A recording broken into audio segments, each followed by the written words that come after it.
Il y a des experts, c'est pas moi qui le raconte, qui ont étudié cette question. Notamment, je vous encourage à aller jeter un coup d'œil si vous ne la connaissez pas à cette étude, publiée en 2009, remise à jour un certain nombre de fois depuis. Dernière mise à jour date de moins d'1 an.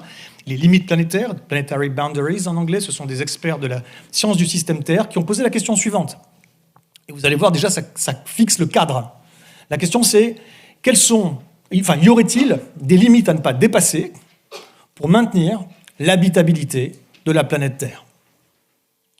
Voilà, le sujet, c'est l'habitabilité de la planète Terre. Alors quand je dis habitabilité, c'est pour un grand nombre de formes de vie, pour les bactéries, je ne sais pas, mais pour en tout cas les formes de vie développées dont nous faisons partie, c'est une question qui se pose aujourd'hui. Leur conclusion, c'est qu'il y a 9 limites à ne pas dépasser. Alors, cette conclusion a fait l'objet de beaucoup d'études avant d'en arriver là. 9 limites. Donc elles sont ici, même si vous ne voyez peut-être pas au fond, mais c'est pas grave, on ne va pas rentrer dans le détail. Elles sont ici schématisées.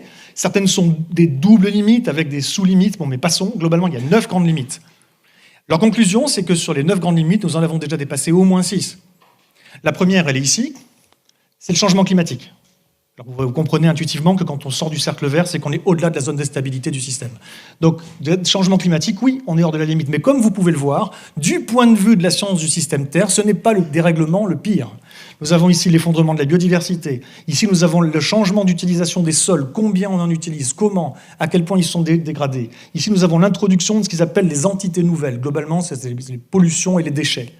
Ici, nous avons les cycles biogéochimiques, ce sont les grands cycles du vivant, avec un focus sur le cycle du phosphore et de l'azote, qui sont 2 cycles de nutriments extrêmement importants. Et ici, une des 2 parties du cycle de l'eau douce est complètement déréglée. Ici, il y a une augmentation, c'est les aérosols dans l'atmosphère.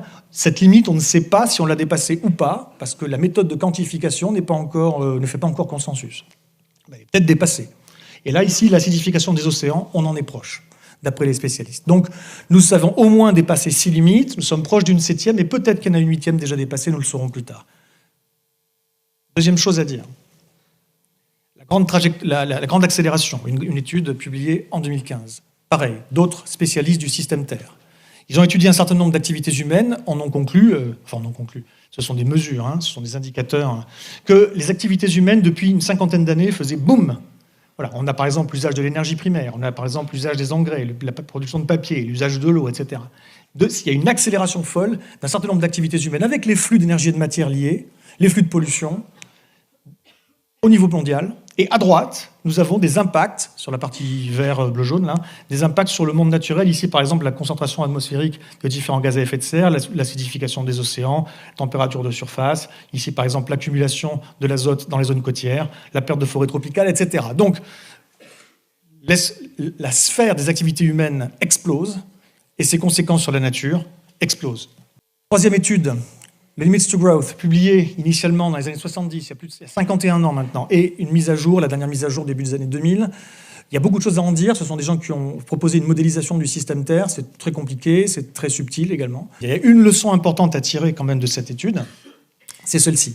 Et je veux attirer votre attention là-dessus. Que se passe-t-il lorsque on applique une contrainte croissante au cours du temps à un système qui a une limite? C'est la question posée dans la dynamique des systèmes et qui peut se traduire par ces 4 schémas-là. Donc quand on inflige quelque chose qui est croissant au cours du temps à un système qui a une limite, la courbe en pointillé, que se passe-t-il?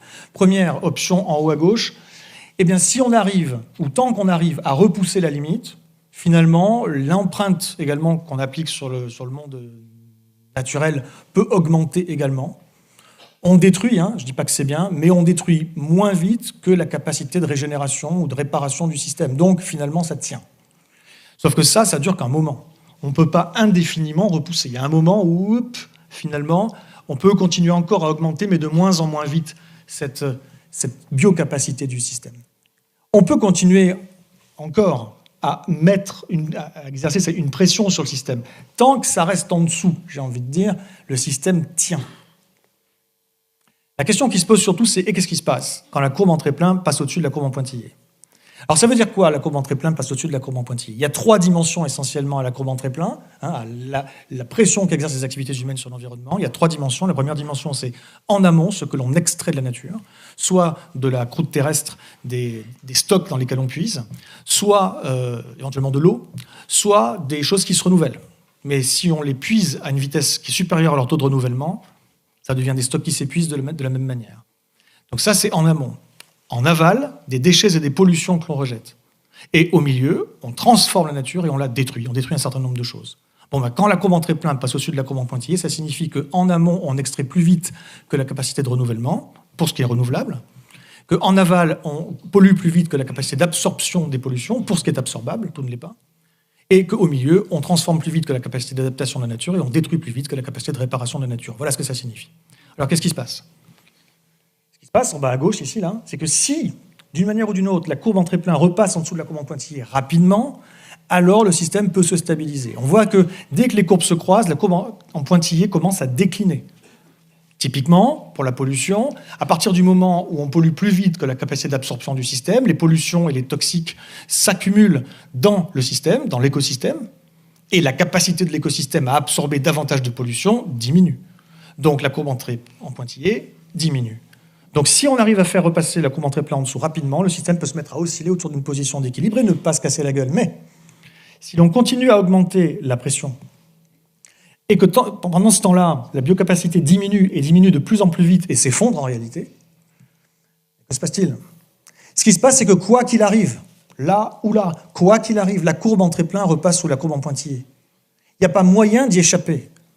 On peut l'organiser nous-mêmes. On peut mettre en place une volonté politique, on peut mettre en place des solutions techniques, on peut mettre en place des mobilisations citoyennes, on peut mettre en place un changement de ceci, cela, plein de choses, et l'organiser. Et si on ne le fait pas, on le subira. Il n'y a juste pas moyen d'échapper au fait que la courbe en trait-plein va repasser sous la courbe en pointillé. Parce qu'on ne peut pas durablement prélever plus que ce que la nature peut donner, parce qu'on ne peut pas durablement polluer plus que la nature peut absorber, parce qu'on ne peut pas durablement détruire plus vite que la nature ne peut se régénérer. Point barre. Donc transitoirement, temporairement, la courbe en trait-plein peut être au-dessus de la courbe en pointillé, mais seulement transitoirement. Et dans le cas en bas à droite, ça veut dire que la courbe en trait-plein va repasser sous une courbe en pointillé qui elle-même s'est effondrée. Je vous laisse imaginer ce que ça signifie. Si la somme des impacts des activités humaines s'effondre, ce que ça veut dire des activités et de nos sociétés en amont.